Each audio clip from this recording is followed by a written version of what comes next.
ఒకటి అనుకున్నాను యాక్చువల్లీ నేను ఎపిసోడ్ చూసాను అనమాట. అంటే ఇప్పుడు స్టార్టింగ్లో బిగ్ బాస్ హౌస్కి వచ్చేటప్పుడు ఆమె వేసిన డైలాగ్ ఏంటంటే అసలు బాండింగ్స్ పెట్టుకునేటప్పుడు ఎందుకు రావాలి అన్నది, రాకూడదు అని.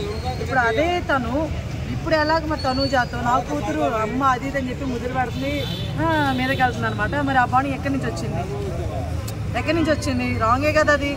గయ మరి అరిచారు, బాండింగ్స్ అన్నారు, బర్నీ గారిని పంపించేశారు, ఎమ్మెల్యే గారు మళ్ళీ సంజయ్ గారు బాండింగ్స్ అన్నారు.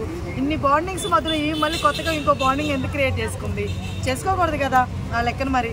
సో రాంగే కదా. సో నాకు అక్కడ మాధురి గారు రాంగ్ అనిపిస్తుంది. ఆమె చెప్తారు కదా ఎందుకులే ఇప్పుడు ఆ డైలాగ్ ఎందుకులే కానీ, ఆమె వచ్చిందండి వయ్యారి అనుకుంటూ వచ్చింది. ఆ తర్వాత ఏముంది బాండింగ్స్ పెట్టుకోవద్దని చెప్పింది. తీరా సీదా చూస్తుంటేనో బాండింగ్స్లోనే ఉంటుంది. అదే కదా అంటే బాండింగ్స్ అది కరెక్ట్ కాదండి. అట్లా ఆమె చెప్పి చేయడం కరెక్ట్ కాదు కదా. చెప్పి చేయడం కరెక్ట్ కాదు. చెప్పి చేయడం కరెక్ట్ కాదు. చెప్పి చేయడం ఎంతవరకు కరెక్ట్ కాదంటే అంతవరకే కరెక్ట్ కాదు. పిల్లలు అడ్డుపండి గొడవ అయితే జరిగింది. సో అది నేను ఎలా చూస్తారు సంజయ్ గారు ఎక్కువ రియాక్ట్ అవుతారు. చిన్నపిల్లలు అడ్డుపోండి అమ్మా, అసలు వేస్ట్ అండి. ఆర్టిస్ట్ ఎందుకంటే ఆ డస్ట్బిన్ అంటే ఇప్పుడు గిన్నెలు తోమేటప్పుడు మాత్రం వేరే వాళ్ళు ఉన్నప్పుడు మాత్రం తోమేస్తే కానీ డస్ట్బిన్ విషయంలో అది చేయడం కరెక్ట్ కాదని చెప్పేసి నా ఉద్దేశము. అలా చేయడం కరెక్ట్ కాదు.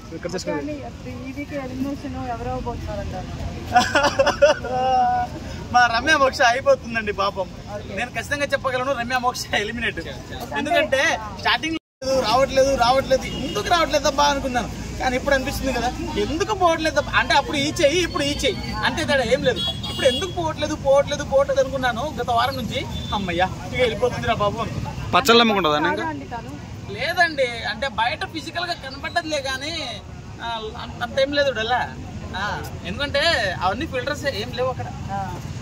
సో ఫైనల్ గా అయితే ఇప్పుడు శ్రీజ గారు అండ్ బర్నీ గారు దిగేంట్రో అని చెప్పి స్టాక్ వస్తుంది బయట.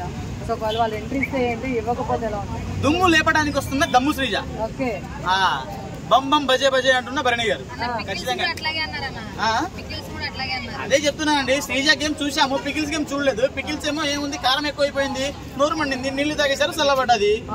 ఇది అట్లా కాదు కదా, దుమ్ము లేపుతుంది. సారీ ఫైనల్ గా అయితే రావడం కరెక్టే అంటారు. శ్రీజ వస్తుంది, కప్పు పట్టుకుంటది, వెళ్ళిపోతుంది అంతే. ఎందుకంటే లేదండి అంటే వీళ్ళు టాప్ 5 వరకు అయితే వీళ్ళు వస్తారు. మేబీ శ్రీజ వస్తే అంటున్నాను నేను. శ్రీజ వస్తే ఎందుకంటే లోపల ఉన్నప్పుడే ఒక్కొక్కడికి దడ పుట్టించింది. అట్లాంటి అమ్మాయి ఇప్పుడు ఒకవేళ బయట వీళ్ళందరి గేమ్ చూసి అలాంటి మళ్ళీ వస్తున్నాడు, అలాంటి అమ్మాయి మళ్ళీ వస్తుంది అంటే జాగ్రత్తగా ఉండాలి. థ్యాంక్ యూ సో మచ్ అండి.